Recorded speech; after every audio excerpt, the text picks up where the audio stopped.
When people say, no, our problem is this, our problem is that, we say, no, our problem is that God created the world, and God created man, and he put man in the garden to keep the garden, and he gave the man a command, and he held that man to perfect, perpetual obedience to that command, and he promised him life if he kept it, and death if he didn't, and he didn't keep it. He ate. And because he ate, because of that one man, sin entered the world, and death through sin. And everyone born from that man through ordinary generation inherited that man's sin nature. And because of that sin nature, sins proceed from it. And our world is broken because of that sin. And we stand guilty before a holy and righteous God. And we know that he's holy, and we know that he's righteous, and we crave justice. But the problem is that if God gives us justice, we all die.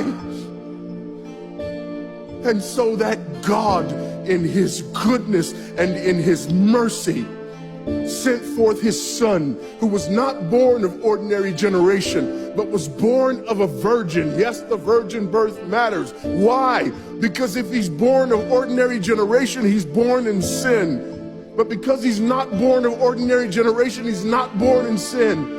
He's clean of sin. His record is clean. And he keeps his record clean. And he obeys God's law. And because he's fully God and fully man, he obeys the law of God on our behalf in his active obedience. And then in his passive obedience, God made him who knew no sin to be sin for us. All we like sheep had gone astray. Each of us had turned to his own way, but God laid upon him the iniquity of us all.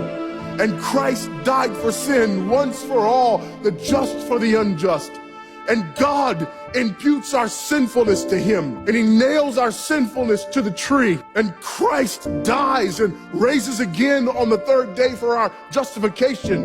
And there's another imputation. The righteousness of Christ is actually imputed to us, so that God can be both just and the justifier of the one who places faith in Jesus Christ. So that all those who come to Christ may enter in. So that all those who place faith in Christ might be saved, but not only saved, but sanctified, because he's the firstborn of many brethren. We're justified and we're adopted into the family of God. And we're sanctified, and as his children, we begin to bear the family resemblance.